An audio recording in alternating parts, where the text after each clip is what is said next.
Bienvenue à notre post-it. Comment est-ce qu'on peut faire pour bien passer une épreuve? Alors, si tu t'intéresses à ce sujet, il faut vraiment écouter ce post-it jusqu'à la fin. Aujourd'hui, on a un texte qui se trouve dans le dernier livre de la Bible, livre de l'Apocalypse, au chapitre 3 et au verset 10. Il nous dit comme ça, ce texte: « Parce que tu as gardé la parole de ma persévérance, je te garderai moi-même de l'heure de l'épreuve qui va venir sur toute la terre habitée, pour mettre à l'épreuve les habitants de la terre. » Je me rappelle d'être jeune, adolescent, et d'écouter un prédicateur qui posait à plusieurs reprises cette question: quand est-ce que Noé a construit l'arche? Et l'assemblée répondait: avant le déluge. Et à nouveau, il posait la question: quand est-ce qu'il a construit l'arche? Avant le déluge. C'est vrai que c'est juste une question et une réponse, mais d'une profondeur gigantesque.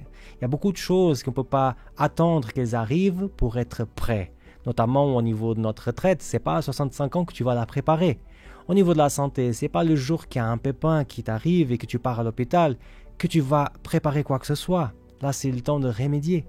Mais en fait, le jour de l'épreuve n'est pas différent.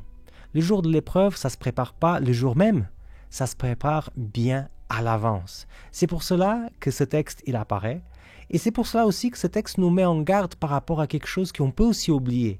Le texte dit « lors de l'épreuve qui va venir sur quelques-uns, non, sur toute la terre habitée. » C'est-à-dire que tôt ou tard, ça va arriver chez toi. Et la question maintenant, ce n'est pas « est-ce que l'épreuve va arriver ?» parce que le texte dit que tout le monde va l'avoir. La question c'est « est-ce qu'on est prêt pour cette épreuve ?» Heureusement, ce texte nous donne deux pistes pour bien être préparé pour les jours d'épreuve qui arriveront dans notre vie certainement. Premièrement, le texte nous dit qu'il faut garder la parole de Dieu.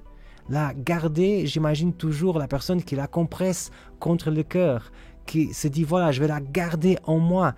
L'idée de l'approcher du cœur, oui, l'approcher aussi de ce qui est le plus important de nous. Mais le texte parle aussi d'un autre concept, le concept de persévérance. Parce que c'est vrai, il faut vraiment avoir la persévérance, la patience au moment de l'épreuve et savoir que cette épreuve ne va pas durer tout le temps jusqu'à notre mort, ne va pas durer éternellement, mais qu'au moment voulu, le Seigneur va faire la disparaître.